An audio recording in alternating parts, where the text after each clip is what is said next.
მოგესალმებით, თქვენ უყურებთ Star Vizies და უსმენთ რადიო Star FM-ს ეთერშია საინფორმაციო გამოშვება, სტუდიაში ქეთი ილურიძე მუშაობს. მთავრობა ახალ პროგრამას უმასპინძლეს საქართველოში იწყებს. პროგრამის პრეზენტაცია საქართველოს პრემიერ-მინისტრმა გიორგი კვირიკაშვილმა გამართა. პრემიერის განმარტებით ახალი პროგრამა რეგიონებში სასტუმრო სექტორის განვითარებას ხელს შეუწყობს. მისივე თქმით, ეს იქნება როგორც ახალი სასტუმროები, ასევე არსებული სასტუმროების გაფართოების და გაუმჯობესების კომპონენტი. პრემიერის განმარტებით პროგრამის ფარგლებში მსურველები ფრანჩაიზის ხელშეკრულებას გააფორმებენ საერთაშორისო ბრენდებთან და სახელმწიფო ამ ხელშეკრულებების თანადაფინანსებასაც მოახდენს. ამ პროგრამის მიხედვით საქართველოს რეგიონებში ბიზნეს წრეების წარმომადგენლებს ჩვენს მოსახლეობას ექნება საშუალება, რომ მათ ახალი სასტუმრო კომპლექსები დააფინანსონ სახელმწიფოსთან ერთად. სახელმწიფო მოახდენს ამ პროექტების თანადაფინანსებას. ეს იქნება როგორც ახალი სასტუმროები, ასევე იქნება არსებული სასტუმროების გაფართოების და გაუმჯობესების კომპონენტი.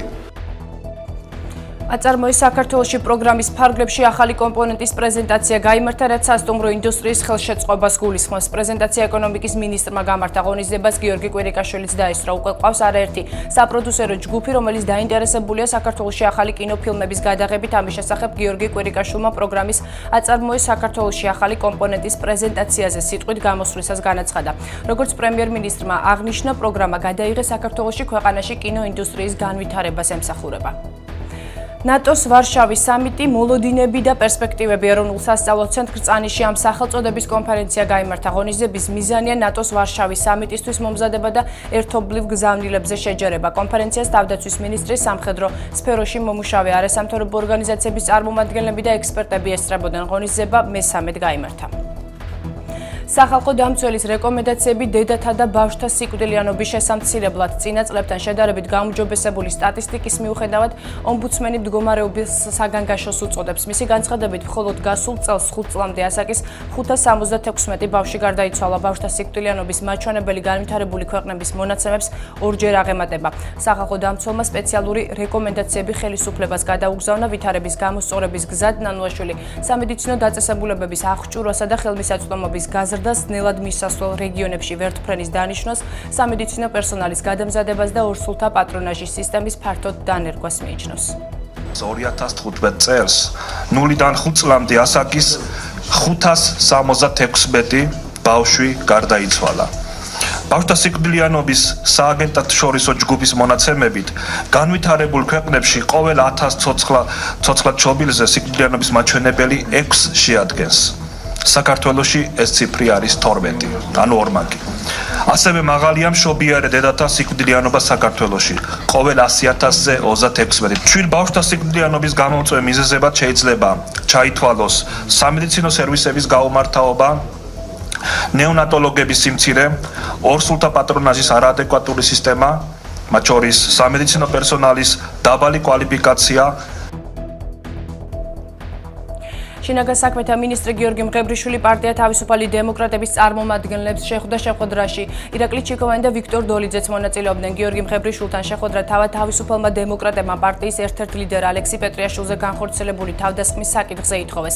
როგორც ცნობილი, ალექსი პეტრიაშვილს რამდენიმე დღის წინ თავს დაესხნენ თავისუფალი დემოკრატების ერთ-ერთი ლიდერი, რამდენიმე ადგილზე დაჭრეს, რის გამოც მას ორი ოპერაცია ჩაუტარდა. შინაგან საქმეთა სამინისტროში საქმესთან დაკავშირებით გამოძიება სისხლის სამართლის კოდექსის 117 მუხლით დაიწყო, რაც ჯანმრთელობის განზრახ მძიმე დაზიანებას გულისხმობს. ხმაური იყო ზუგდიდის საკოლმეურნეო ბაზრის წინ მოვაჭრეებმა ცენტრალური ავტომაგისტრალი გადაკეტეს მოთხოვნით შეჩერდეს ბაზრის ტერიტორიაზე კონსტრუქციების დემონტაჟი, რის გამოც 50 ადამიანი უმუშევარი რჩება. იმ შემთხვევაში, თუ მათ მოთხოვნებს არ გაითვალისწინებენ, აქციის მონაწილეები პროტესტის უკიდურეს ზომას მიმართავენ. ტერიტორია, რომელზეც კონსტრუქციების დემონტაჟი მიმდინარეობს, მერიამ დეკემბრის თვეში გაასხვისა და ბაზარს აღარ ეკუთვნის. მერიის განცხადებით, ტერიტორია კანონის სრული დაცვით არის გასხვისებული და დემონტაჟი გარდაუვალია. მეტროპოლიტენის თანამშრომლები უვადო გაფიცვის დაწყებით იმუქრებიან. თანამშრომლების ნაწილმა დღეს პირობების გაუმჯობესების მიზნით აქციაც მოაწყო. ისინი წერილობით ჯანდაცვის სამინისტროს, მერიასა და თბილისის სატრანსპორტო კომპანიის ადმინისტრაციას მიმართავენ. მეტროპოლიტენის მემანქანები ითხოვენ ხელფასების კორექციას ლარის კურსის შესაბამისად. მათი ერთ-ერთი მოთხოვნა ასევე ანაზღაურება ჰქონდეთ წელთა ნამსახურების მიხედვით და ღამის საათებში მათი მუშაობა განსხვავებული ტარიფით ანაზღაურდეს. ნარმანიას განცხადებით, მერიას მეტროპოლიტენის მემანქანებისთვის ხელფასების დაფასების მომატების რესურსი არ გააჩნია.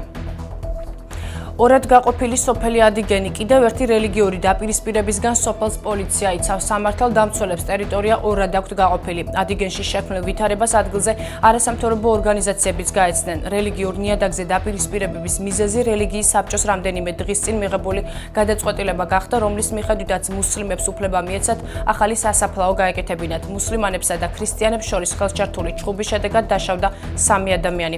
არსებული ინფორმაციით მათ უკვე გაესაუბრნენ სამართალდამცველები. როგორც სოფელში ყვებიან ინციდენტი გამიზნულად არ მომხდარა, ადიგენში მოხდარ ინციდენტს ომბუდსმენის აპარატი შეისწავლის. მნიშვნელოვანია არა მხოლოდ გამოძიება, არამედ ძალადობის ესკალაციის პრევენცია. აღნიშნულ რაიონში, აღნიშნულ მუნიციპალიტეტში უკვე რამდენიმე მსგავსი ინციდენტი მოხდა წარსულში და ეს ხელისუფლებისთვის უნდა იყოს დაამფიქრებელი, თუ რატომ ხდება ამ მუნიციპალიტეტში ამდენი ინციდენტი და ჩვენ რა თქმა უნდა სწავლობთ კონკრეტულ ინციდენტს. მნიშვნელოვანია არა მხოლოდ ესპანეთი რეგიონული ეკონომიკური ურთიერთობების მიმართულებით საქართველოს როგორც რეგიონული ჰაბის ფუნქციით არის დაინტერესებული. ამის შესახებ ესპანეთის სამეფოს საგარეო საქმეთა და თანამშრომლობის მინისტრმა ხოსე მანუელ გარსია მარგაიომ საქართველოს პრემიერ-მინისტრთან შეხვედრისას განაცხადა. მინისტრის თქმით, ესპანეთი საქართველოს ძლიერი მხარდამჭერია, მათ შორის ევროკავშირთან ვიზის ლიბერალიზაციის პროცესში. მხარეებმა ორ ქვეყანას შორის არსებულ თანამშრომლობაზე ისაუბრეს და დადებითად შეაფასეს პოლიტიკურ, სავაჭრო, ეკონომიკურ და სხვა სფეროებში პარტნიორობა.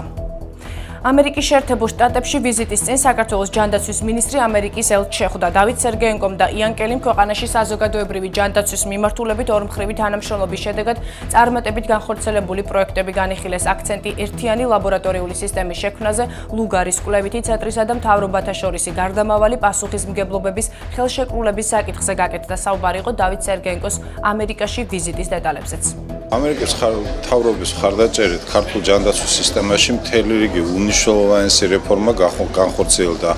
ამ რეფორმებიდან ნაწილი უკვე დასრულებულია და მათ დიდი გავლენა იქონიეს ჯანდაცვის სისტემის განვითარებაში, ხოლო რამოდენიმე მნიშვნელოვანი მათგანი ახლაც მიმდინარე ფაზაში არის. მათგან გამორჩეული არის ალბათ იგივე ლუგარის სამეცნიერო ცენტრის აქტივობა, გამორჩეული არის ის პროექტი, რომელიც საბოლოო მიზანიც არის ჰეპატიტის ელიმინაცია საქართველოში.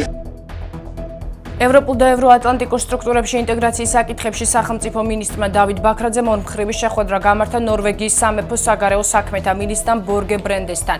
ნორვეგიის სამეფოში ოსლოში სახელმწიფო მინისტრის სამუშაო ვიზიტის ფარგლებში ასევე შეხვედრა გაიმართა სტურდინგის საგარეო საქმეთა და თავდაცვის კომიტეტის წევრთან, პარლამენტის პირველ ვიცე-პრეზიდენტთან მარიტ ხიბანკთან. მათივე ინფორმაციით მხარეებმა საქართველოს ნატოსა და ევროკავშირში ინტეგრაციის პროცესსა და სხვადასხვა სფეროში განხორციელებულ თუ მიმდინარე რეფორმებზე იმსჯელეს. ქართული მხარის მიერ განსაკუთრებით აღინიშნა საქართველოს მიერ ნატოს წევრობის გზაზე დაფიქსირებული პროგრესი. ყურადღება გამახვილდა ეკონომიკური ურთიერთობების გაღრმავების საკითხზეც. კმაყოფილებით აღინიშნა ის, რომ საქართველოს ეკონომიკის სამინისტრომ შესაბამისად EFTA-ს წარმომადგენლებთან დაასრულა უკვე მოლაპარაკებების ბოლო რაუნდი და ჩვენ უახლოეს მომავალში ველოდებით ხელმოწერას თავისუფალი ვაჭრობის შეთანხმებისა საქართველოსა და EFTA-ს სახელმწიფოებს შორის. რა თქმა უნდა, საუბარი შეეხო ორმხრივ ურთიერთობებს, შეეხო იმ მხარდაჭერას, რომელსაც ნორვეგია უცხადებს საქართველოს მისი ევროატლანტიკური ინტეგრაციის გზაზე. ასეთი იყო ამ დროისათვის განვითარებული ყველა მნიშვნელოვანი სიახლე. დარჩით სტარ ვიზიაზე და უსმინეთ რადიო სტარ FM-ს. მადლობა ყურადღებისთვის.